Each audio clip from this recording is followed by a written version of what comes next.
Yun, good morning guys. Have a nice day. Yan, so gumising nga pala tayo dyan ng maaga. Yan, kasi alam nyo, today ay special day dito sa aming factory. Yan, kaya gumising tayo kasi ang factory namin ngayon ay magpapaypay. So, ibig sabihin, tradition nila yan after Chinese New Year, bago mag-start ang trabaho. So, magpapaypay sila. So, kaya kasama tayo dun sa magpapaypay. Kaya ayun, gumising tayo ng maaga dyan dahil ang ibig sabihin lang nito ay simula na talaga ang trabaho. Yan, after a long week na vacation natin and going back to work na tayo uli by Monday. So, kaya ayan, nagkape muna tayo dyan guys kasi pupunta tayo ng factory para magpaypay. So sayang din naman yung bonus na ibibigay yung ampaw. So yun, kape muna tayo diyan at syempre bilang isang factory worker, syempre naatasan tayo na kasama sa magpapaypay. So sasama tayo mga boss. So yun, good morning guys. It's Sunday. At last day ng Chinese New Year ngayon guys. So magpapaypay ang company namin ngayon. So ibig sabihin may pasok na kinabukasan. Ay grabe.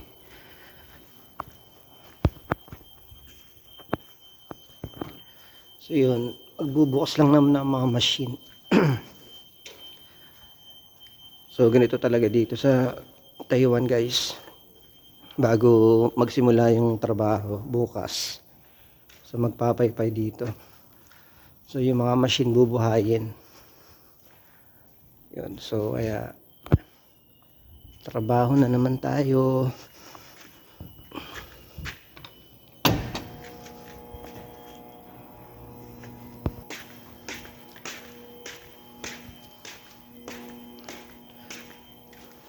Kanya-kanya kami guys dito na mga machine. So lahat yan bubuhayin tapos magpapaypay sila. Yan. So hindi naman lahat, may mga pinipili lang yung mga magpapaypay dito. Kasama yung mga Taiwanese. Kasama yung mga boss. Yan, mga bisor namin.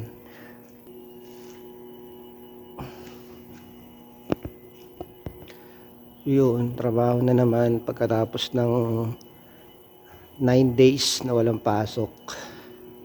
Grabe no, pero okay lang kasi at least isang beses lang sa isang taon na maranasan yung ganito. Nakakapagpahinga ka ng mahabang halos isang linggo.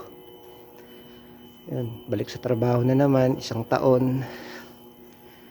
Ayan, thank you Lord.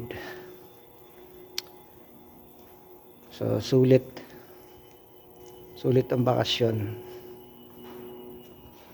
Ayan. So, mag-iingat tayo mga boss. And thank you so much. Isang taong trabaho na naman tayo dito sa Taiwan. So ito guys, tutusok to sa pagtapos ng paypay, tutusok to sa mga machine. Ayan, tinutusok yan guys sa bawat machine. Kanya-kanya kaming tusok. Vietnam, hello. Philippines, hello.